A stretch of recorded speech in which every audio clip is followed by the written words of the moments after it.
Attendez, il me manque un truc. Les lunettes. Sinon, je ne vois pas l'ordi. Ah mince.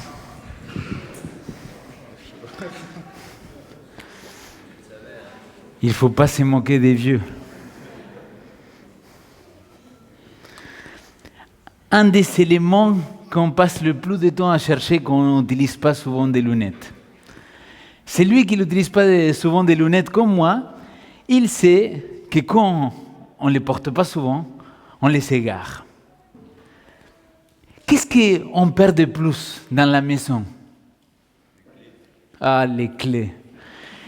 Si quelqu'un il prendrait le temps qu'on passe dans une vie à chercher des clés qu'on a égarées, oh là là les amis, des clés.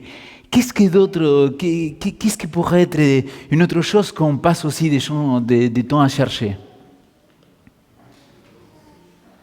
Le téléphone, ça c'est plus simple, hein, tu téléphones, mais c'est vrai, le téléphone aussi on l'égare.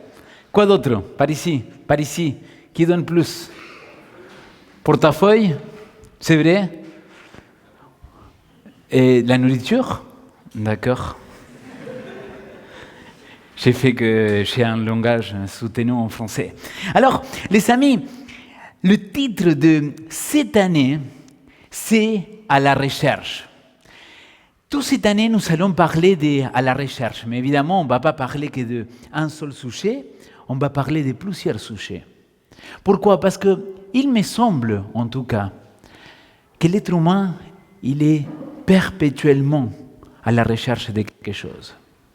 Il y a des gens qui vont être à la recherche de bonheur, il y a des gens qui vont être à la recherche de l'amour, il y a des gens qui vont être à la recherche de sexe, il y a des gens qui vont être à la recherche de très bons films, très bonnes séries sur Netflix pendant 3-4 heures. Et vous savez, les gens qui savent sur Netflix et qu'ils ne font même pas une série parce qu'ils disent non, pas celle-là, attends, je vais regarder une autre. Non.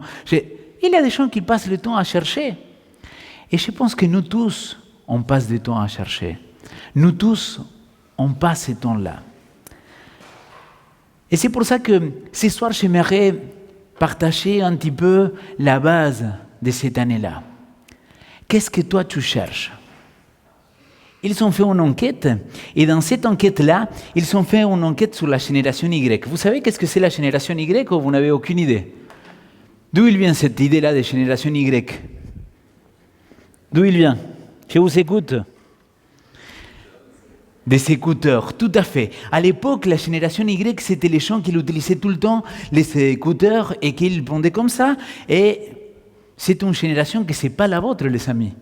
C'est plutôt la mienne, la génération Y, ce n'est pas vous. C'est ceux qui sont nés entre les années 80 et 90, entre 80 et 90 pour les Suisses. Et ensuite, il y a quoi? Il y a la génération Z. Et ensuite, il y a quoi? La génération millennials.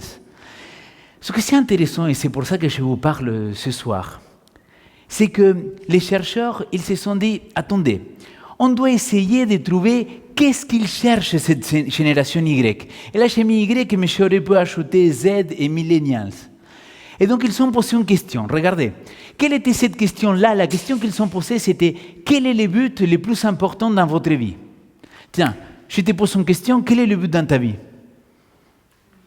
Pourquoi tu existes? Pourquoi tu es là? Quel est le but dans ta vie? Tu fais des études pour te marier, pour faire des gosses? Quel est le but dans ta vie? Travailler, gagner beaucoup d'argent, être riche, mourir, aller dans le tombeau? Et cet argent-là, il ne vient pas avec toi? Quel est le but dans ta vie? Ils ont posé cette question-là. Regardez les réponses.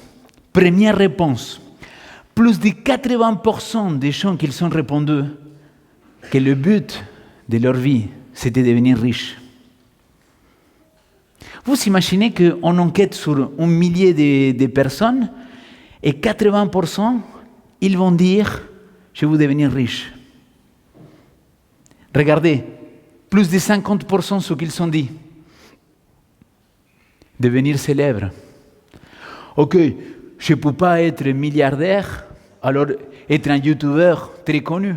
Ça pourrait être pas mal, ça, non? Ça fonctionne bien dans ce moment. Je ne sais pas vous, mais Pour moi, c'est alarmant.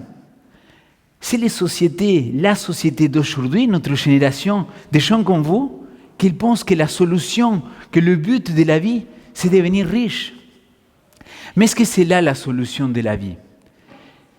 Et vraiment, j'aimerais partager avec vous quelques versets bibliques. À la recherche, qu'est-ce que tu cherches? Évidemment, je suis fan de Jésus. Et je ne peux pas citer quelqu'un d'autre que Jésus.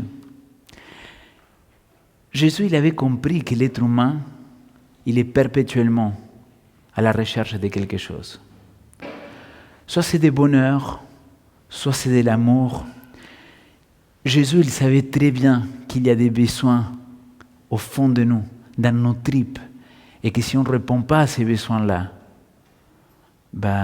on cherche et on cherche.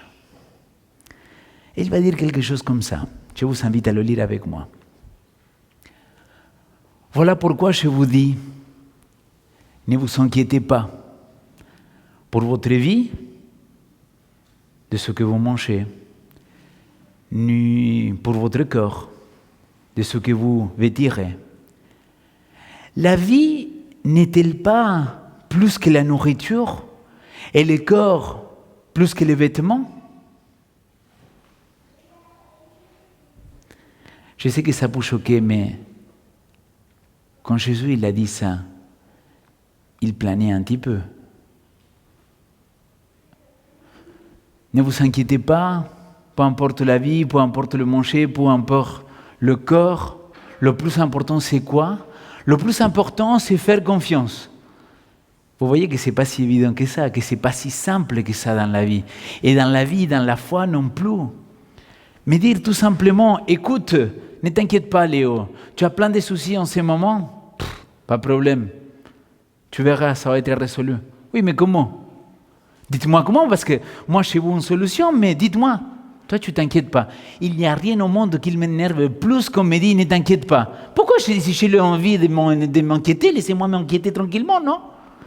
Mais il y a des gens qui te disent, t'inquiète. Et là, Jésus, il est en train de te dire, t'inquiète pas. Mais ce que j'aime dans ce verset-là, c'est qu'il dit, ne t'inquiète pas. Mais il va continuer à développer cette idée-là. Il va expliquer pourquoi il ne faut pas s'inquiéter. Il va développer ce qu'il a voulu dire.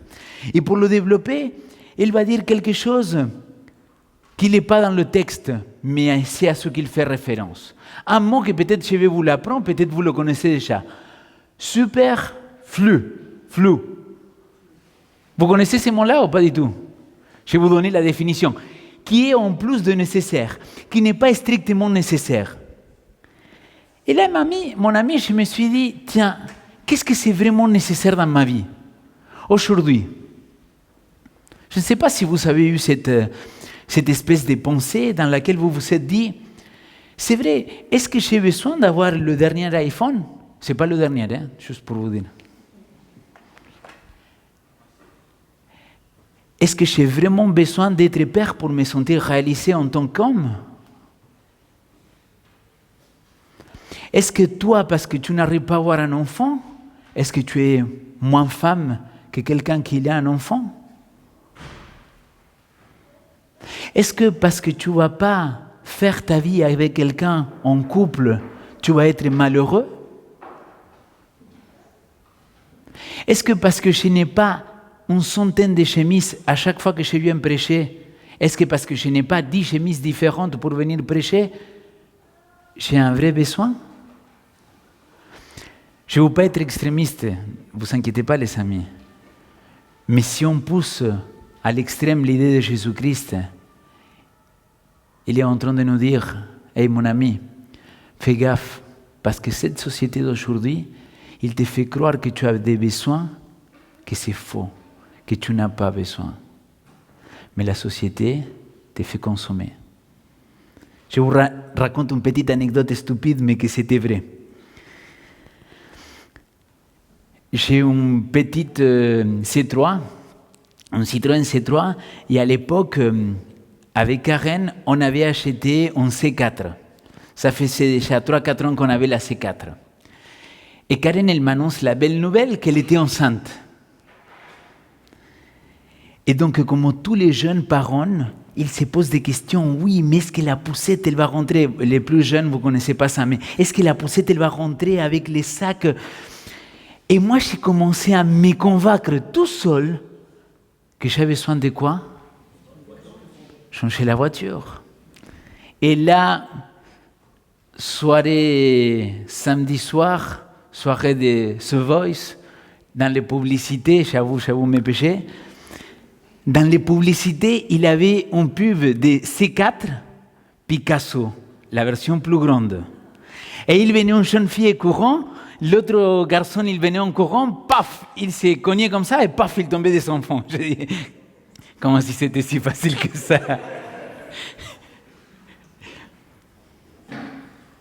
Les amis, j'ai regardé pendant 3 semaines si j'ai acheté la C4 Picasso ou pas. Et vous savez pourquoi je ne l'ai pas acheté? 2 raisons. Première raison, je n'avais pas l'argent. Mais la deuxième chose pour laquelle je n'ai pas acheté, je me suis rendu compte, et c'est ma femme, merci Karen, elle m'a dit, attends mais chérie, t'es sûr qu'on a vraiment besoin de ça? Je pense que Jésus il nous invite à chaque fois se remettre en question, pas remettre en cause, mais se remettre en question et se dire, est-ce que c'est vraiment nécessaire? Est-ce que c'est indispensable pour ma survie aujourd'hui? Et je pense qu'à partir du moment qu'on se pose cette question-là, soit on va avoir une crise existentielle, soit on va comprendre pas mal de choses dans la vie. On va comprendre pourquoi le monde il va comme il va. On va comprendre qu'en réalité, le problème, c'est pas que Dieu, il n'est pas gentil parce qu'il n'aide pas les gens qui sont en train de mourir de faim. En réalité, on va voir très clairement que le problème, il est ici, pas dans le cœur des autres, dans mon propre cœur. Je mange beaucoup plus de ce que c'est strictement nécessaire. Et le Christ, il voulait ouvrir les yeux des gens. Il voulait faire comprendre aux gens que, attention, il pourrait y avoir d'autres choses. Et c'est pour ça qu'il va donner 3 exemples.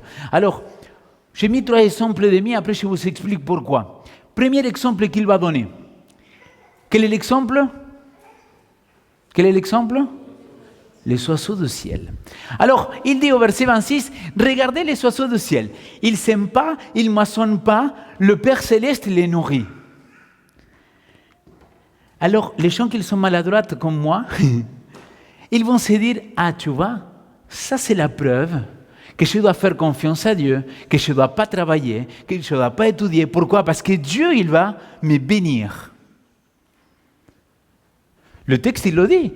Les oiseaux, ils ne sèment pas, ils ne moissonnent pas, ils ne récoltent pas, et comment on dit quand on met dans des almacenars? Stocker, ils ne stockent pas. Je me suis dit, tiens, je vais être un oiseau. Et j'aurais pu chanter la chanson, mais c'est très compliqué. Sauf que, on arrivait première année de théologie. On avait un cours qui était insupportable. C'était très compliqué pour moi, en tout cas, c'était le grec. J'avais compris une seule chose. Je disais à quelqu'un cette semaine, écoute, il n'y a pas de secret, il faut répéter comme bête, par cœur, tu répètes et c'est bon. Le premier semestre, c'est ça. Vous pouvez confirmer pour ceux qui ont déjà fait le grec. C'est vrai ou pas?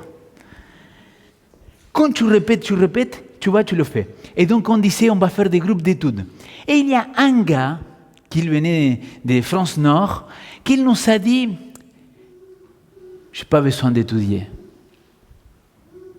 Pourquoi tu as déjà fait le grec, tu as fait le grec classique? Ah non, c'est le Seigneur qui va faire un miracle dans ma vie. Et j'ai dit, non, tu rigoles? Mais non, le Seigneur il a dit, regardez les oiseaux et vous ne vous inquiétez pas dès le lendemain, donc moi je ne m'inquiète pas. Moi je viens en classe, j'écoute et avec ça, je vais réussir. Premier contrôle continu, 0 sur 20. Deuxième contrôle continu, 0 sur 20. Troisième contrôle continu, 0 sur 20. Fin de semestre, 0 sur 20. Et je me dis, nom d'un chien, comment tu peux mal interpréter ces versets-là? Mais le gars, il était convaincu qu'il ne fallait rien faire, que tout ça, c'était tout simplement un miracle. Mais j'aimerais vous dire quelque chose. Les oiseaux du ciel, ils ne sèment pas, ils ne moissonnent pas. Le Père Céleste les nourrit. Mais c'est qui doit aller chercher la nourriture? C'est qui doit aller chercher les graines? C'est eux. Autrement dit, ce que le Seigneur, il me dit, ne t'inquiète pas pour le lendemain. Regarde, le Seigneur, il pourvoira. Mais toi, tu vas à la recherche.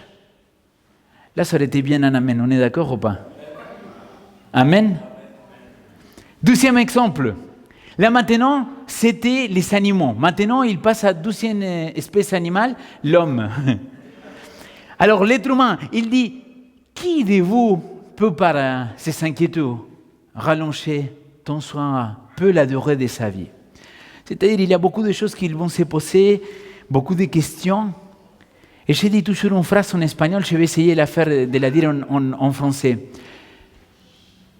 Je ne dois pas me préoccuper de quelque chose. Je dois tout simplement m'occuper. Vous avez compris? En espagnol, c'est très beau.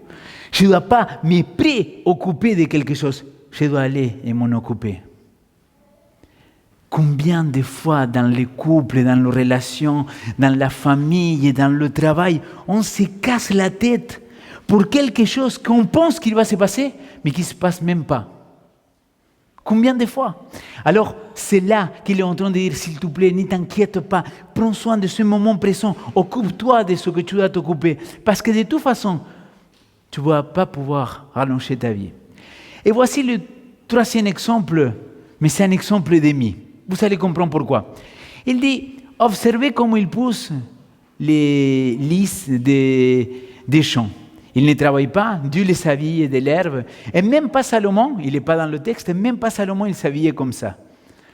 Ne ferait-il pas bien plus forte raison pour vous, champ de peu de foi?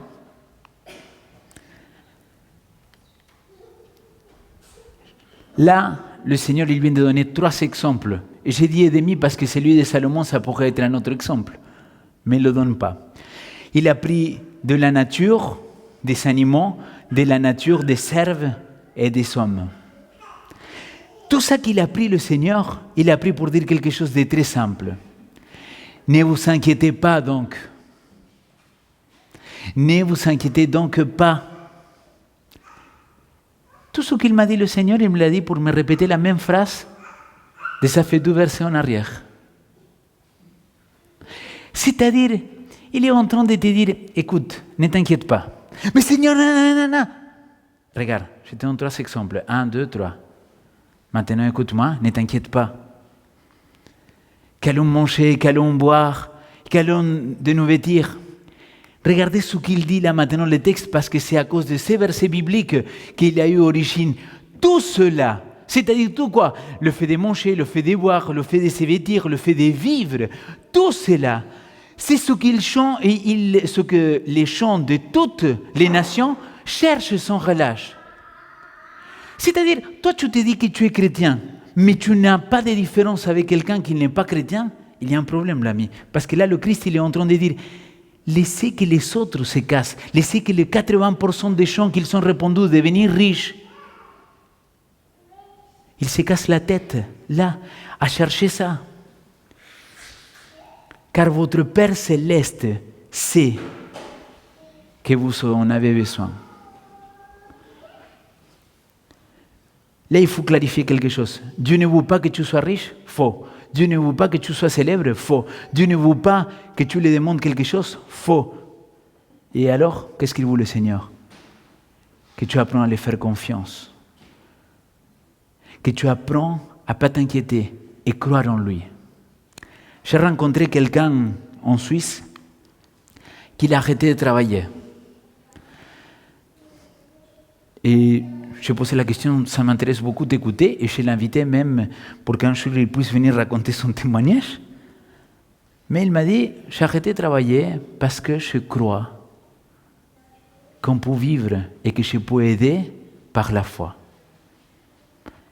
Moi, je n'ai pas jugé, j'ai posé la question, tu arrives? Pour l'instant, oui. Qu'est-ce qu'il est vraiment nécessaire?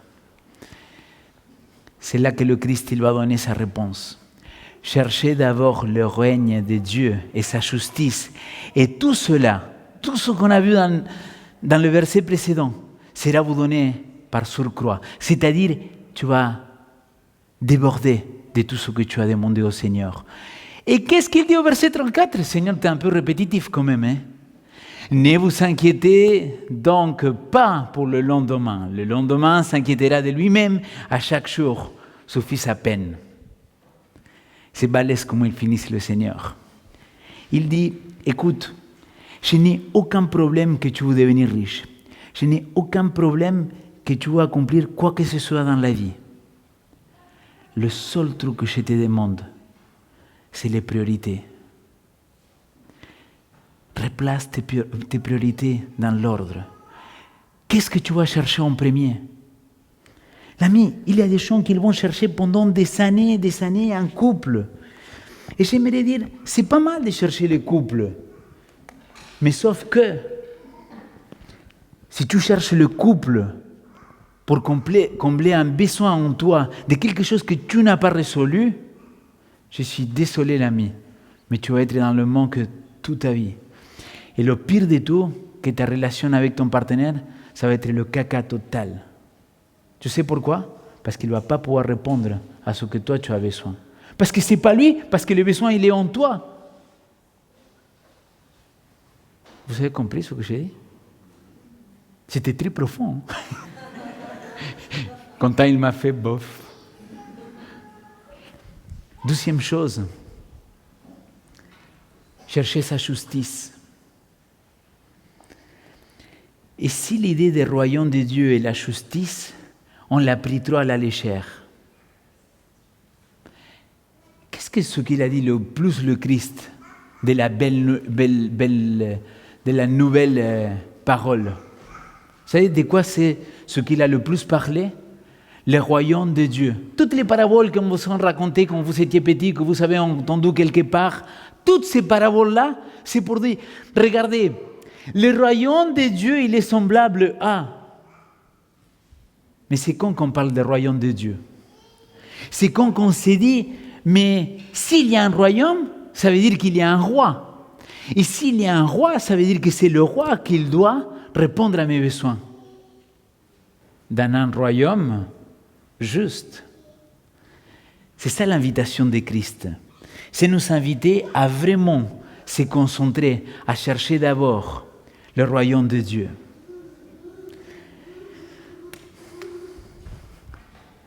Ma sœur, elle est là présente. Quand j'étais petit, mais vraiment jeune, elle était moi, souvent, très souvent, le soir, on n'avait pas à manger.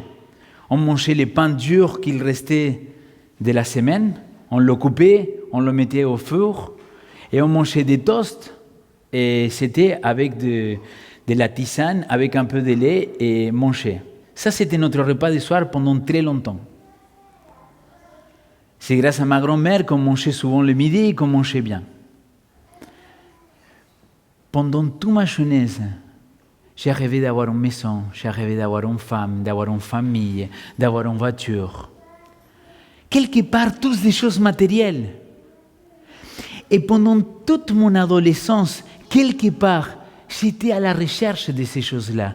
J'ai cherché comment faire pour m'acheter une moto, comment faire pour trouver une copine qui me correspondait, comment faire pour aller vivre tout seul, pour trouver un travail qu'on me paye plus. J'étais vraiment à la recherche. Jusqu'à qu'un jour, je me suis rendu compte que ni l'alcool, ni les soirées, ni les copines, ni les femmes, ça ne comblait pas un besoin qu'il avait en moi. Et si j'ai déconné autant, pardon de dire le mot comme ça, mais si j'ai déconné autant dans la vie, ce n'était pas parce que j'étais méchant, c'est parce que j'étais à la recherche de quelque chose. Mais je n'arrivais pas à trouver qu'est-ce que je cherchais. Je n'étais pas clair dans ma tête quels étaient ces besoins en moi. Et comme je n'étais pas clair quels étaient les besoins en moi, vous savez ce que je faisais? Je cherchais ailleurs. Jusqu'à un jour, je me suis rendu compte que même si je cherchais, je n'allais pas trouver. Parce que ce que j'avais besoin, c'était de trouver de la stabilité. J'avais besoin de trouver un Dieu qui me donne confiance en moi-même. Et le jour que j'ai trouvé ce Dieu-là, qu'il m'a appris à lui faire confiance et à me faire confiance à moi-même, les amis, ces jours-là, je ne dis pas que c'était la réussite, mais tous les besoins que j'avais quand j'étais petite, aujourd'hui sont comblés. Je ne sais pas comment j'aimerais. Parfois, j'aimerais vous mettre comme ça, pouf, une idée. Essayez, faites le test. Faites de Dieu la priorité. Mettez lui, Dieu, en premier lieu. Et venez me raconter vos témoignages. Je suis convaincu, les amis, que quand vous faites de Dieu et vous le donnez à Dieu la première place, il ne va pas vous décevoir. Alors, j'aimerais savoir, pour chanter ces chants thèmes qu'on va voir pendant tout le mois, je m'abandonne. J'aimerais savoir qui parmi vous, sans le manifester, sans passer devant, aimerait vraiment dire, eh ben, tu sais quoi, Seigneur, j'aimerais vraiment m'abandonner, j'aimerais vraiment te mettre en premier lieu. J'aimerais que tu sois la priorité dans ma vie.